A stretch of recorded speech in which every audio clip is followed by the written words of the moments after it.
Hi കൂട്ടുകാരെ, good morning. ഞാൻ രാവിലെ തന്നെ അടിച്ചു വാരിക്കഴിഞ്ഞാൽ അതിൻ്റെ ചപ്പ് ചവറൊക്കെ ഞാൻ എൻ്റെ പൂക്കളെ മുരട്ട് തന്നെ, ചെടികളെ മുരട്ട് തന്നെ അങ്ങോട്ട് നല്ലൊരു തണുപ്പായിരിക്കും.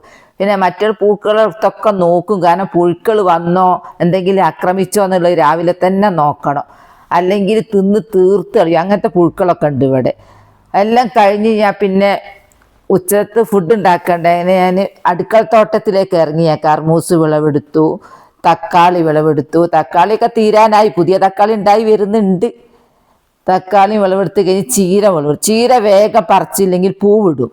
നമുക്ക് ആവശ്യമില്ലെങ്കിലും ഉണ്ടെങ്കിൽ ചീര പറിച്ചോളണം. പിന്നെ ആർക്കെങ്കിലും അങ്ങ് വിതരണം ചെയ്യാമല്ലോ. പൂവിട്ട് കഴിഞ്ഞാൽ മുരടിച്ചു പോവും, പിന്നെ അങ്ങനെ ഇല വീതിയൊന്നും ഉണ്ടാവില്ല. അങ്ങനെ ഞാൻ അതും പറിച്ചു കഴിഞ്ഞു. പിന്നെ നിത്യവഴുതന മൂപ്പെത്തിയാൽ പിന്നെ ഒന്നിനും പറ്റില്ല. അങ്ങനെ നിത്യവഴുതനയും വിളവെടുത്തു. ചുവന്ന ചീരപ്പം വിളവെടുക്കുന്നില്ല, കുറേ ഉണ്ടല്ലോ. പിന്നെ പൂവിടിയൊന്നുമില്ല പെട്ടെന്നൊന്നും. പിന്നെ കാബേജൊക്കെ ഒന്ന് വൃത്തിയാക്കി, കാബേജിൻ്റെ ചുറ്റും ഇങ്ങനെ ഓരോ ഇലയൊക്കെ വന്നിട്ട് അതെല്ലാം വൃത്തിയാക്കിയില്ലെങ്കിൽ വളർച്ച നിന്നു പോവും.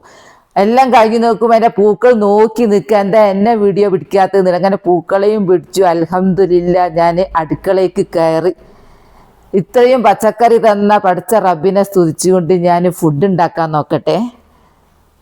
ഇഷ്ടമായെങ്കിൽ എൻ്റെ പച്ചക്കറിക്ക് ലൈക്ക് കൊടുക്കുമോ?